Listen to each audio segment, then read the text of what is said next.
Let's see what the scholarship kid can do, Travis called out, his voice carrying across the auditorium. His friends snickered, phone cameras rising to capture what they assumed would be an epic humiliation.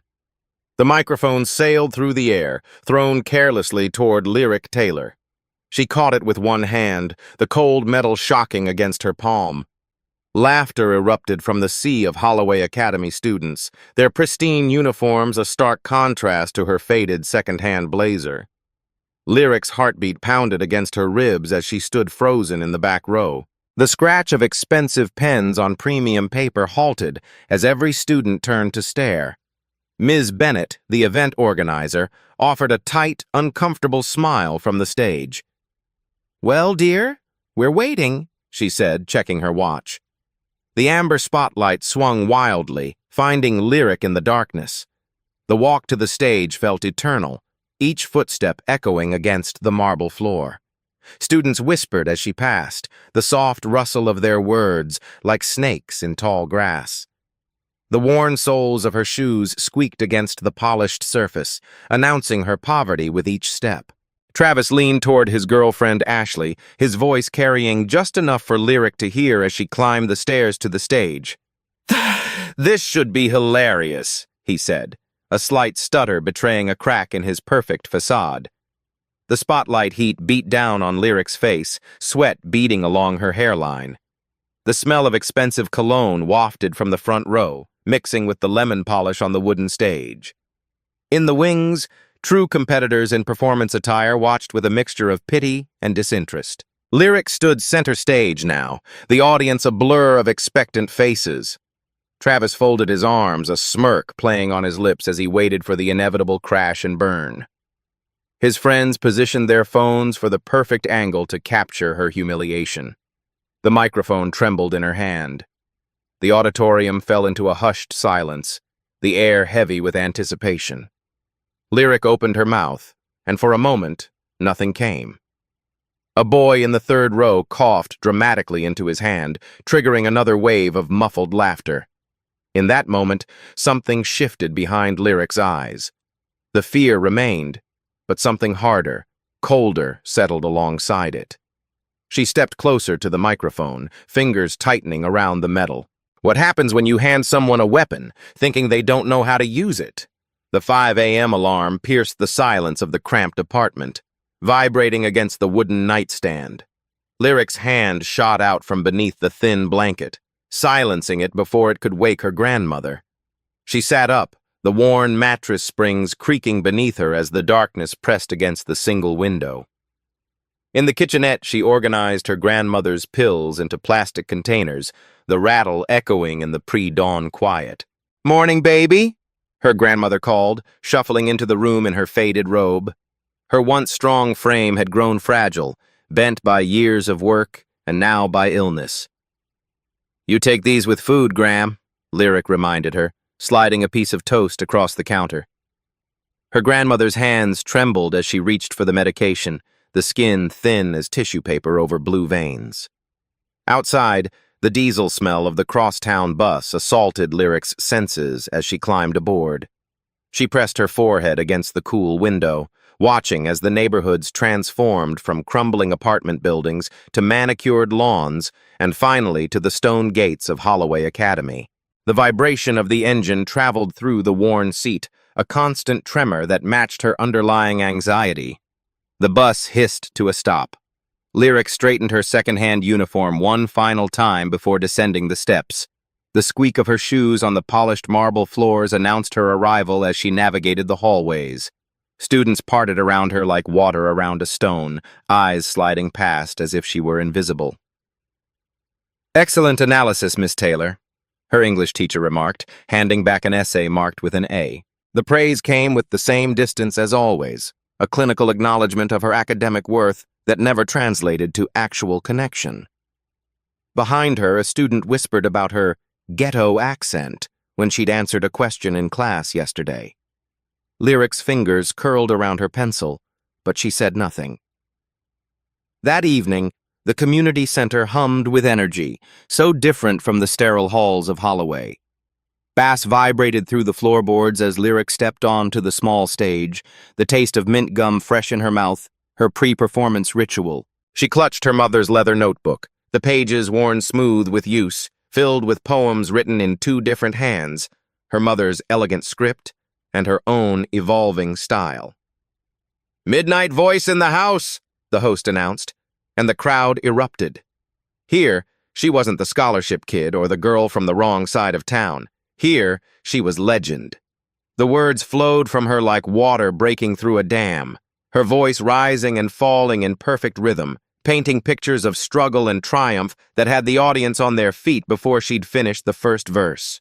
When she stepped off stage, people clasped her hands, pulled her into hugs, saw her, really saw her.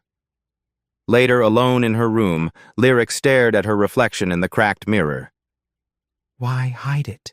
she whispered to herself. But the answer came immediately, a cold knot of fear in her stomach. The recurring nightmare visited her again that night, standing on stage at Holloway, mouth open but throat closed, no sound emerging as laughter rose around her like floodwater. She woke gasping, the phantom sensation of drowning lingering in her chest. The next morning, a notice appeared on the school bulletin board. "Voices of Tomorrow competition, $50,000 scholarship prize." Students clustered around it, excitement buzzing. Lyric stood back, calculating in her head. The prize would cover her grandmother's medical bills, maybe even first and last month's rent on a new place. "Thinking of entering scholarship?" Travis's voice cut through her thoughts. "It's for real poets, not charity cases." His friends laughed on cue. That evening, she found the eviction notice tucked under their apartment door. "Luxury condominium conversion," it read. 45 days to vacate premises." The paper weighed heavy in her pocket as she folded and refolded it, the edges wearing thin from her nervous fingers. Her grandmother found her later, hunched over bills at the kitchen table. "What's wrong, baby?" Lyric smoothed the eviction notice on the table beside the medical bills. "Nothing I can't handle," she said, tucking her mother's notebook deeper into her bag. Some burdens weren't meant to be shared. "Spoken word lacks the sophistication of traditional poetic forms," Dr. Lawrence declared, pacing before the whiteboard in English literature. "It prioritizes performance over literary merit." Lyric's fingernails dug into her palm beneath her desk. She'd spent the previous night crafting a spoken word piece that addressed exactly this kind of dismissal. Words that challenged the artificial boundaries between high and low art. "It's basically just rap without music," Travis added from the front row, earning appreciative chuckles. "No offense to those who are into that sort of thing." His eyes flickered briefly to Lyric. Dr. Lawrence nodded thoughtfully. "An interesting perspective, Mr. Harrington." Lyric's hand hovered in the air, trembling slightly before she lowered it. Her notebook lay open on her desk, pages filled with the very art form being dismissed. The painful dig of her fingernails into her palm intensified as she restrained herself. In the cafeteria, Lyric balanced her tray of subsidized lunch, instantly recognizable by the plain white container rather than the premium options available to full-paying students. She found a seat at an empty table but remained within earshot of Travis and his friends. "My dad says the Voices of Tomorrow judges always pick someone from our school," Travis was saying, lounging in his chair with practiced ease. "It's tradition. I'm thinking about something classical for my piece. The judges eat that up." "What about that scholarship kid?" someone asked. "She was at the poetry slam." Travis snorted. "Please. They might have diversity quotas, but there's still a quality threshold. Some people just don't belong in certain spaces, you know? Their kind always tries, though." Lyric stiffened, her plastic fork freezing halfway to her mouth. "Speaking of which," Travis continued, his voice dropping conspiratorially, but then his eyes flicked up, catching Lyric watching them. His expression hardened. As Lyric stood to leave, Ashley swung her designer bag wide, knocking into Lyric's tray. The cafeteria food spread across the floor, the smell of institutional meatloaf and instant potatoes rising in a humid cloud. Laughter echoed off the tile walls. "Oops," Ashley said, not bothering to hide her smile. So clumsy of you. You should watch where you're going, Travis added, a slight stutter appearing as a teacher approached. Careful next time. That evening on the bus ride home, Lyric scrolled through her cracked phone screen, the broken corner catching on her thumb. Social media buzzed with posts about the upcoming competition. Keep Holloway's tradition of excellence alive. Hashtag Voices of Tomorrow. Hashtag Pure Poetry. Hope the judges remember what real talent looks like this year. Some people just want handouts. Sorry, not sorry. The comments beneath were worse, sprinkled with coded language that wasn't quite explicit enough to report, but clear in its message. People like her weren't welcome. The vibration of the bus engine through the worn seat matched her trembling hands as she closed the app. Home offered no respite. The apartment felt colder than usual, the building owner clearly cutting corners on heating now that the conversion was imminent. Lyric could see her breath misting in the bedroom she shared with her grandmother, whose coughing had grown worse in the chill. "I'm fine," her grandmother insisted, but the rattle in her chest told a different story. The calendar on the wall now had red circles marking the days until eviction, 30 days remaining. Medical bills piled up on the counter, their red final notice stamps like bloodstains on white paper. That night, Lyric sat at their small kitchen table, calculator in hand, trying to make impossible math work. Minimum wage job after school. Weekend shifts at the corner store. It still wasn't enough for the medical bills, let alone first and last month's rent on a new place. Maybe it was time to drop out. Get a full-time job. Let go of the Holloway dream that was costing more than it was giving. Her vision blurred as tears welled up, one dropping onto the eviction notice, smearing the ink. "Baby?" Her grandmother's voice came soft from the doorway. She shuffled forward, easing into the chair across from Lyric. Her hands, worn from decades of cleaning other people's homes, reached out to cover her granddaughter's. The familiar scent of cocoa butter lotion wrapped around Lyric like a blanket. "What's all this crying about?" she asked, though her eyes showed she already knew. "I'm thinking about leaving school," Lyric confessed. "We need money now, not later." Her grandmother's grip tightened, surprising strength in those thin fingers. "Your mother didn't work herself to the bone so you could drop out, and I didn't raise you to give up when things get hard. But no buts. Education is the one thing they can't take from you once you've got it. Everything else can be rebuilt." And Lyric nodded, not mentioning the poetry competition. What was the point? Some dreams weren't meant for girls like her. The tightness in her chest said what her voice couldn't. Some walls weren't meant to be scaled. Her grandmother cupped her face with one hand. "Promise me." "I promise," Lyric whispered, the words tasting like surrender. The community center vibrated with energy, the air thick with anticipation, and the lingering scent of fried food from the corner takeout. Lyric stood in the shadows offstage, rolling her shoulders back, inhaling deeply. Here, she wasn't Holloway's charity case. She was Midnight Voice, undefeated champion of the Southside Slam. "And now, the one you've been waiting for," the host announced, voice booming through speakers that had seen better days. "Give it up for Midnight Voice." The crowd erupted. Lyric stepped into the spotlight, her school uniform replaced by jeans and a black hoodie, the transformation complete. The familiar weight of the microphone settled in her palm, an extension of herself rather than a foreign object. She closed her eyes for a beat, then launched into her newest piece, a raw exploration of invisible barriers and the cost of silence. Words flowed like electricity, her voice rising and falling, body punctuating key phrases with precise movements. She wasn't reciting, she was conducting, each syllable a note in a symphony of resistance. They build their walls with whispers thinking silence is surrender, but what they don't understand is that some voices grow strongest in the dark. When she finished, the silence lasted a heartbeat before the room exploded.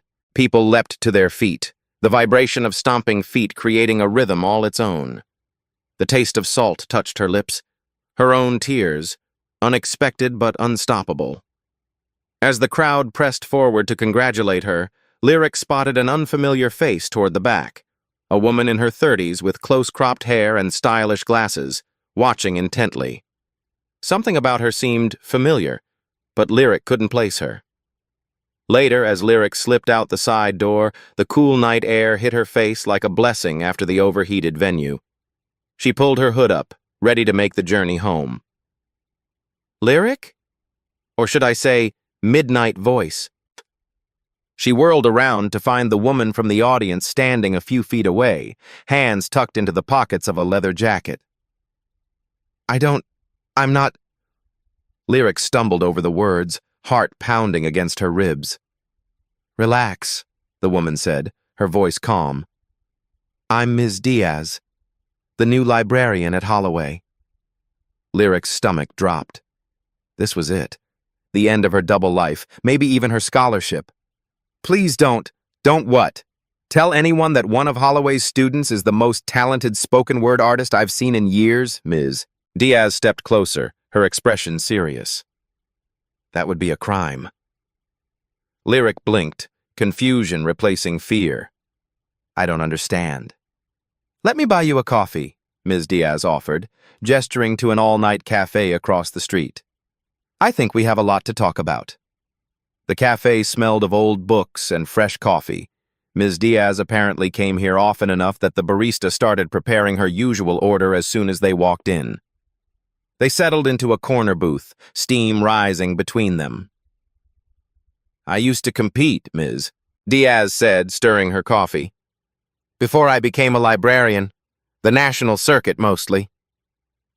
You're a slam poet?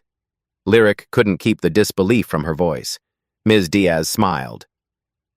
3-time regional champion, but that was another life. She took a sip, studying Lyric over the rim of her mug. I recognized your voice months ago, you know. I've seen your videos online. Videos? Lyric's grip tightened on her cup. Nothing goes viral like authenticity. You've got quite a following for someone who performs with her hood up. Lyric's mind raced, calculating the damage. Are you going to tell the school? Ms. Diaz laughed. Tell them what? That one of their students is brilliant? That she's exactly the kind of talent the Voices of Tomorrow competition was designed to showcase? That competition isn't for people like me, Lyric said, the words bitter on her tongue. Who told you that? Travis Harrington and his echo chamber? Ms. Diaz leaned forward. The head judge this year is Carmen Rivera. She's a legend in slam poetry circles, champions voices that challenge the status quo. Hope flickered, dangerous and unwelcome. It doesn't matter. The registration deadline is tomorrow, Ms. Diaz finished for her. I brought the form. She pulled a folded paper from her jacket. The question is, will you enter as Midnight Voice or as Lyric Taylor? The form sat between them, blank and waiting. Lyric stared at it, her future contained in a single sheet of paper. What if I freeze? She whispered, voicing her deepest fear. What if I get up there and nothing comes out? Then you'll breathe and start again, Ms. Diaz said simply. But you won't freeze, not when it matters. Lyric reached for the pen, its weight unexpectedly heavy in her hand. Lyric Taylor, she said, pressing the pen to paper. It's time they learned my name. The library before regular hours was a different world, silent except for the hum of heating vents, morning sunlight filtering through tall windows, illuminating dust motes that danced in golden beams. Lyric sat cross-legged on the hardwood floor, eyes closed, focusing on her breathing while Ms. Diaz paced around her. Again, Ms. Diaz instructed. From your diaphragm, not your throat. Lyric inhaled deeply, letting her stomach expand, then released the breath in a controlled stream, forming the vowels as Ms. Diaz had taught her. The exercises left her throat raw, but each day her voice grew stronger, more precise. Good, Miss Diaz nodded, checking her watch. We have 15 minutes before the first bell. Let's work on your stage presence. They moved books aside, creating a makeshift stage between two reading tables. The smell of book dust rose with each movement, mingling with the morning sunlight in a scent Lyric had come to associate with possibility. "Own the space," Ms. Diaz demonstrated, her posture transforming as she stepped into the stage area. "Your body tells the story before your words do." Lyric mimicked the stance, shoulders back, chin lifted, a physical language of confidence she was still learning to speak. Ms. Diaz adjusted her elbow, tilted her chin a fraction higher. "Better. Remember, you're not asking for their attention, you're commanding it." Later that day, the competitor list for Voices of Tomorrow appeared on the school's online portal. Lyric's name, buried in the middle of 30 others, might have gone unnoticed if Travis hadn't been methodically analyzing the competition. "Seriously?" His voice carried across the computer lab. "They're letting anyone in this year." Heads turned, including Lyric's. Travis's gaze locked with hers, recognition and then contempt flashing across his features. "What's the matter, scholarship? Hoping for another handout?" The familiar stutter was carefully controlled, practiced away, but Lyric could hear the effort it cost him. She said nothing, returning to her work, but the damage was done. By lunchtime, whispers followed her through the halls, the echo of conversations cutting off as she approached. After school, she discovered her backpack missing from her locker. She found it an hour later in a bathroom stall, the contents soaked with water, including her mother's notebook, the pages warped and bleeding ink. Lyric carefully separated each page, laying them on paper towels to dry, stomach tight with fury and grief. The next day, someone had scrawled "charity case" across her locker in black marker. The day after that, rumors circulated that she had only been accepted into the competition because of diversity requirements. "Don't engage," Ms. Diaz advised during their morning session. "They're trying to get in your head. Keep your focus on the work." But focus became increasingly difficult. The eviction countdown had reached 15 days. Her grandmother's new medication caused dizziness, requiring Lyric to help her to the bathroom at night. Her weekend job cut her hours due to slow business. The persistent headache that had started behind her eyes spread to her temples and down her neck, a crown of pressure that never fully lifted. One night, after helping her grandmother to bed, Lyric caught sight of herself in the bathroom mirror, dark circles like bruises beneath her eyes, skin dull with exhaustion. Her vision blurred at the edges as she gripped the sink, the cold porcelain anchoring her as the room seemed to tilt. The next morning, she missed her alarm, then the bus. By the time she arrived at school, first period was half over. Ms. Diaz waited in the library for their practice session, but Lyric walked past the doors, heading instead for the second-floor girls' bathroom, the one furthest from classrooms, rarely used. She locked herself in the last stall, sank to the floor, and finally let the tears come. The fluorescent lights buzzed overhead, a grating counterpoint to her muffled sobs. The bathroom door squeaked open. Footsteps approached, pausing outside her stall. "Lyric?" Ms. Diaz's voice was gentle but firm. "Open the door." "I can't do this," Lyric said, voice thick. "It's too much." A sigh from the other side. "Then don't." Lyric looked up, surprised. "What?" "Don't do it. Walk away. Let them win. Let Travis take the prize and the glory. Let Holloway continue thinking people like you don't belong in spaces like that." Anger flared, cutting through the despair. "That's not fair." "None of this is fair," Ms. Diaz agreed. "The question is, what are you going to do about it?" The lock clicked as Lyric opened the door. Ms. Diaz stood waiting, arms crossed. "You know what the hardest part of performing is?" Ms. Diaz asked. "It's not the audience or the competition. It's the voice in your head telling you that you're not good enough, that you don't deserve to be heard." Lyric nodded, recognizing the truth in the words. "That voice is lying," Ms. Diaz continued. And the only way to prove it wrong is to speak louder than it does. She held out her hand. Ready to get back to work? That evening, they developed a new strategy. Lyric would start her preliminary performance with exactly what the judges expected. Safe, traditional, forgettable. A wolf in sheep's clothing. Give them what they expect, Ms. Diaz explained. Then shatter those expectations when it matters most. Lyric nodded, understanding the plan.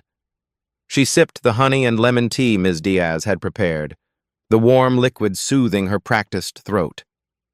Opening her mother's notebook, now mostly recovered from the water damage, Lyric turned to a particular poem near the back, one she'd read 100 times but never performed. The words in her mother's handwriting seemed to pulse with life on the page. This one, she said, her finger tracing the lines. This is how I'll finish. The Wakefield Center for the Arts rose like a glass and stone mountain in downtown's cultural district, its reflecting pools capturing the afternoon sun in blinding flashes. Lyric stood before it, dwarfed by its grandeur, clutching her mother's notebook to her chest. I'm here, Mom, she whispered to the air. Her grandmother had been too weak to come, the new medication leaving her dizzy and exhausted. Lyric had helped her back to bed that morning, promising to call the moment it was over. Inside, the lobby buzzed with activity, competitors checking in, organizers rushing about with clipboards, audience members filtering toward the auditorium. The overwhelming smell of different perfumes and colognes created an invisible cloud that made Lyric's eyes water. A massive screen displayed the live stream setup, currently showing the empty stage and filling seats. Voices of. Tomorrow trended on social media. This wasn't just a school competition, it was a city-wide event broadcast for anyone with an internet connection. Travis and his entourage arrived in a burst of noise and movement. They carried equipment bags, bottled water, and an air of entitlement that parted the crowd before them. Travis himself wore a tailored blazer, hair perfectly styled, exuding practiced confidence. Backstage, the preparation area hummed with nervous energy. Competitors paced, mumbled their pieces under breath, did vocal warm-ups, or sat in intense concentration. Lyric found a corner, away from the others, and sat cross-legged on the floor, her mother's notebook open in her lap. Diversity entries really dilute the pool, Travis's voice carried clearly, deliberately loud. It's like they care more about checking boxes than actual talent. His friends nodded in agreement, casting sideways glances at Lyric and the two other black competitors. Last year's winner was from Riverside Prep, one of them added. It's basically a tradition for private schools to dominate this thing. Lyric closed her eyes, focusing on her breathing as Ms. Diaz had taught her. In, hold, out. The voices receded, becoming background noise to her own heartbeat. 15 minutes to curtain, the stage manager called, clipboard in hand. Competitors, please find your assigned waiting areas. The competition structure was announced to the audience. 3 rounds with eliminations. Preliminary round for all 30 competitors, second round for the top 10, final round for the top 3. Judges would score based on content, delivery, originality, and audience response. From her position in the wings, Lyric watched the early performances. Most were technically proficient, but safe. Metaphors about nature, reflections on classic literature, meditations on growing up. The audience responded with appropriate appreciation, polite applause punctuating each conclusion. Travis performed 8th, taking the stage with casual confidence. His piece, titled Excellence, explored the pursuit of perfection through carefully constructed verses about mountain climbing. It was polished, precisely delivered, and utterly predictable. The audience applauded enthusiastically, particularly the Holloway section. Lyric was 23rd. As her turn approached, the familiar tightness gripped her chest, the old fear threatening to return. She closed her eyes, grounding herself in sensory awareness as Ms. Diaz had taught her. The subtle vibration of voices through the floorboards, the smell of dust and electrical equipment, the taste of mint from her pre-performance gum. Next, From Holloway Academy, Lyric Taylor. She stepped into the spotlight, feeling its artificial warmth against her skin. The audience stretched before her, faces indistinct beyond the first few rows. A murmur rippled through the crowd, the scholarship student, followed by expectant silence. The microphone stood waiting at center stage. Lyric approached it slowly, deliberately. Her fingers wrapped around the stand, the metal cool against her skin. She leaned in, the subtle vibration of the microphone against her lips amplifying her heartbeat through the speakers. "Opportunity," she began, her voice modulated and controlled, "is a door that stands before us all." What followed was exactly what they expected, a safe, conventional meditation on gratitude and hard work. Her delivery was competent but unremarkable, her body language appropriately restrained. She made eye contact with no one, keeping her gaze just above the audience. The applause afterward was polite but tepid. The judges' faces revealed nothing as they marked their scorecards. Lyric exited stage left, passing Travis in the wings. "Nice try," he whispered, smirking. "Better luck next year." When the preliminary results were announced, Lyric's name was the last called for advancement to the second round, barely making the cut. Travis, unsurprisingly, had scored near the top. The second round began after a short intermission. The competition intensified, performers taking greater risks with content and delivery. The audience responded in kind, their energy shifting from polite attention to genuine engagement. Travis performed third in this round, his confidence even more pronounced after his preliminary success. His piece, titled "Against the Current," portrayed his speech impediment as a metaphor for overcoming life's obstacles. It was a calculated move, personal enough to seem vulnerable, but framed as triumph over adversity. "Though my tongue may sometimes betray me," he delivered, deliberately including the stutter for effect, "my spirit never will." The audience's reaction was powerful, many rising to their feet at his conclusion. The judges nodded approvingly, one leaning to whisper to another. Travis exited the stage with a satisfied smile, pausing briefly in the wings where Lyric waited. "That's how it's done," he said, not bothering to keep his voice down. Lyric was eighth and final in the second round. As she took the stage again, she could feel the energy had changed. The audience was restless, having already seen what they considered the highlight of the round. A few people checked their phones. The judges straightened their scorecards. She approached the microphone slowly, just as before. Her hand reached up to adjust the stand, but this time she removed the microphone entirely, stepping away from the fixed position. "Opportunity," she began, in the same controlled voice as her first performance, "is a door that stands before us all." The first 30 seconds matched her preliminary performance almost exactly. The same words, the same delivery. Faces in the audience began to show polite disinterest. Then, mid-sentence, Lyric stopped. The abrupt silence drew all eyes back to her. She stood perfectly still for 3 heartbeats. When she spoke again, her voice had transformed, deeper, more resonant, flowing with the rhythmic cadence of spoken word. "But some doors are locked from the inside and some keys are never meant for hands like mine." The shift was electric. She moved across the stage with fluid purpose, her body becoming part of the narrative, her voice rising and falling with practiced precision. This wasn't a student reciting a poem. This was midnight voice commanding attention. "You speak of current and tide as if you've ever been swept under, as if you've ever had to breathe through water filled with other people's expectations, assumptions, limitations." The audience's collective intake of breath was audible, a subtle change in air pressure that Lyric could feel against her skin. In the front row, the judges sat forward, pens forgotten in their hands. "Invisible barriers aren't for your protection, they're for mine, because what scares you most isn't that I might fail, but that I might succeed in a world that promised you would always be ahead of me."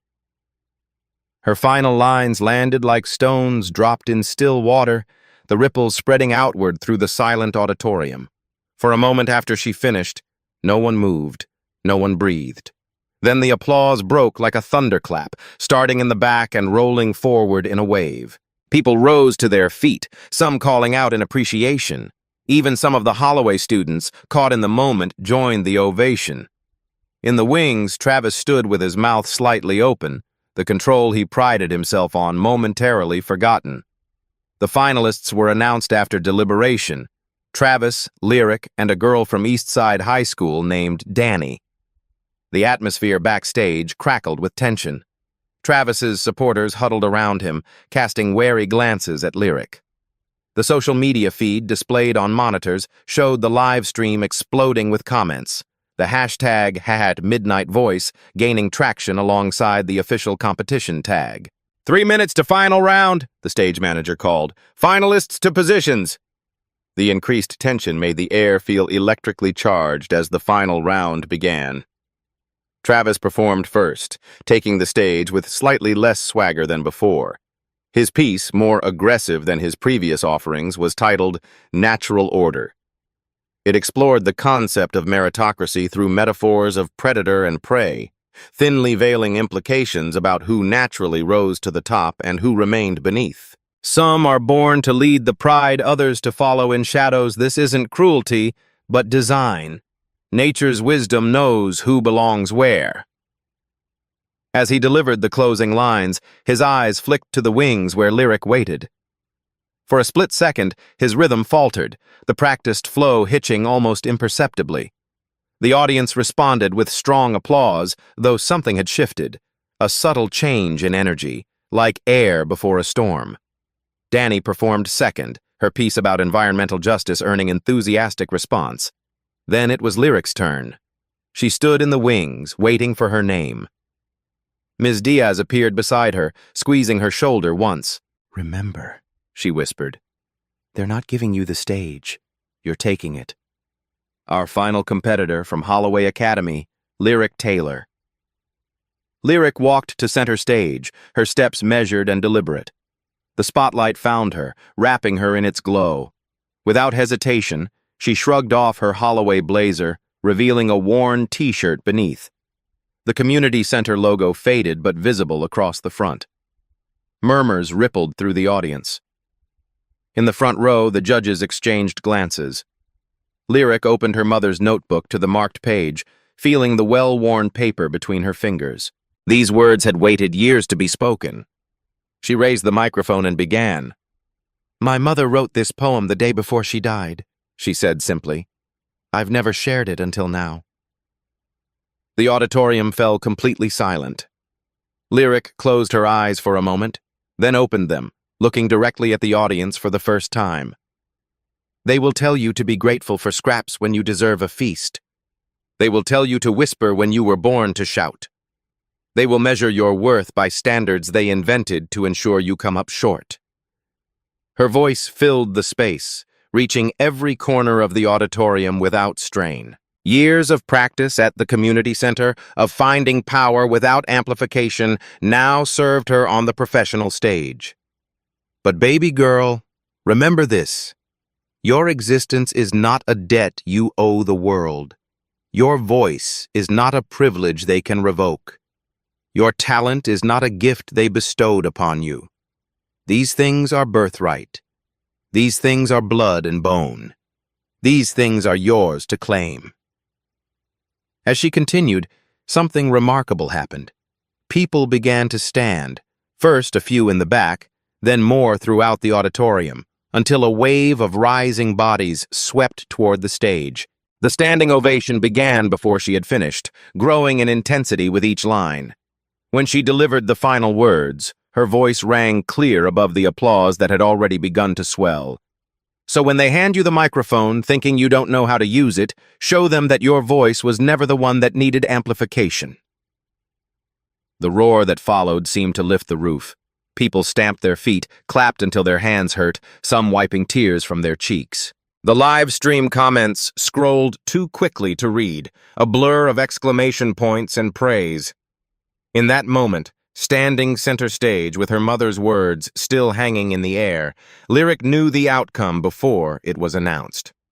Some victories transcend scores and judges' decisions. Some moments redefine what winning means. The judges didn't deliberate long. Their whispered conference lasted barely 2 minutes before the head judge, Carmen Rivera, approached the microphone. The audience settled gradually, the energy in the room still electric, vibrating with anticipation. "Before I announce our decision," Rivera began, her voice carrying the weight of 20 years in poetry circles, "I want to thank all our finalists for reminding us why this competition exists. Voices of Tomorrow was created to discover exactly what we witnessed today: authentic talent that changes the conversation." Travis stood on one side of the stage, hands clasped behind his back, smile fixed in place. Danny stood on the other side, her expression serene regardless of outcome. Lyric remained center stage, her mother's notebook held against her chest, its weight both familiar and profound. "The decision of the judges is unanimous," Rivera continued. "The winner of this year's Voices of Tomorrow competition and recipient of the $50,000 scholarship is Lyric Taylor from Holloway Academy." The audience erupted again, the sound crashing against the walls like a physical force. Lyric stood motionless, processing the words as Rivera approached with the certificate. The weight of the award in her hands felt heavier than expected, as if it contained not just paper but possibility. In the wings, Ms. Diaz wiped tears from behind her glasses. On stage, Danny stepped forward to offer a genuine hug of congratulation. Travis approached last, his expression carefully composed. "Congratulations," he said, the words stripped of warmth. "Quite the performance. I guess diversity initiatives work sometimes." Lyric met his gaze steadily. "I heard you," she replied, her voice quiet enough that only he could hear. "Now everyone heard me." His smile faltered as she turned away. Backstage was chaos. Reporters from local news stations, competition organizers with follow-up paperwork, fellow competitors offering congratulations. Lyric's phone vibrated continuously in her pocket, notifications flooding in faster than she could process them. Ms. Diaz appeared at her side, creating a buffer between Lyric and the press. "Your piece is trending," she said, showing Lyric her phone screen. The video had already been clipped, shared, and reshared thousands of times. Midnight Voice and #Lyric Taylor competed for top trending spot in the city. "I need to call my grandmother," Lyric said, the enormity of the moment finally hitting her. Her hands trembled as she dialed, tears blurring her vision. "Gram? We did it. We won." The weight that had pressed against her shoulders for months. The eviction notice, the medical bills, the daily indignities at school began to lift. Not disappearing entirely, but shifting, becoming manageable. "They want you for interviews," Ms. Diaz said after Lyric ended the call. "And there's already talk of a feature in the arts section of the Tribune." "Can it wait until tomorrow?" Lyric asked. "I need to get home to my grandmother." Ms. Diaz nodded, understanding. "I'll drive you." The next morning, Lyric's performance had spread far beyond the city. National arts blogs picked up the story. Unknown student poet stuns at regional competition. Clips appeared on morning shows, commentators discussing not just her talent, but the powerful social commentary embedded in her mother's words. At Holloway, the atmosphere had shifted dramatically. Students who had never acknowledged Lyric's existence now smiled in greeting. Teachers who had been cordial but distant suddenly found time for conversation. Principal Whitman himself stopped her in the hallway to offer congratulations on behalf of the entire Holloway community. Travis and his friends maintained distance. Their former confidence diminished. The power dynamic hadn't just tilted, it had inverted completely. A month later, Lyric and her grandmother moved into a small but clean apartment closer to both Holloway and the hospital. The scholarship covered not just college expenses, but provided a stipend that addressed the immediate financial crisis. Her grandmother's medical bills were paid, a new treatment plan established with a specialist who actually listened. The invitation came on embossed cardstock. The National Youth Poetry Summit wanted Lyric as a featured performer. Your voice represents exactly the kind of authentic talent we seek to elevate, the letter read. Both as Lyric Taylor and as the artist formerly known as Midnight Voice. Ms. Diaz smiled when Lyric showed her the invitation in the library. Are you surprised? A little, Lyric admitted. I never thought winning one competition would change so much. It wasn't just winning, Ms. Diaz pointed out. It was how you won. You changed the narrative. That evening, Lyric sat at her desk in the new apartment, a blank page open in her mother's notebook. The pages were nearly filled now, her mother's handwriting giving way to her own, a conversation across time. She touched the leather cover, worn smooth with use. Outside, the city continued its rhythmic pulse. Inside, Lyric began to write, her pencil moving across fresh paper, creating new rhythms, new stories. The victory had changed things, opened doors, created opportunities. But the work, the real work, continued. Her phone pinged with a notification. The community center was launching a youth poetry program and wanted her to lead it. Another ping followed, an email from a publisher interested in discussing a collection of her work. The world had expanded, offering possibilities that once seemed impossible. But Lyric understood what many young talents never learned. The moment of recognition wasn't the destination. It was merely the beginning. Her grandmother peeked into the room. Still writing, baby? Lyric nodded, not looking up from the page. Always. Your mother would be proud, her grandmother said softly before closing the door. In the quiet of her room, Lyric continued crafting her next piece. The competition was over, the immediate battle won, but her voice had more to say, more barriers to break, more stories to tell. I found my voice, she whispered to herself, the words becoming the first line of a new poem. Now I need to keep using it. Some walls weren't meant to be accepted.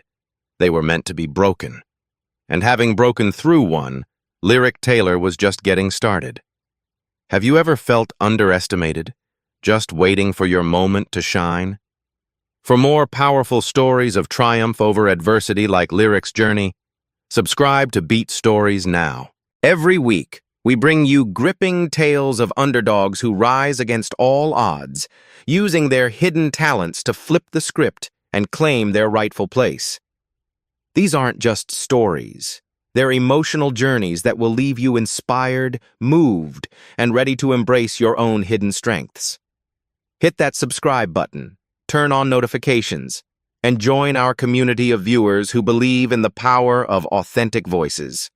Like this video if Lyric's story resonated with you, and share it with someone who needs to be reminded that their voice matters too.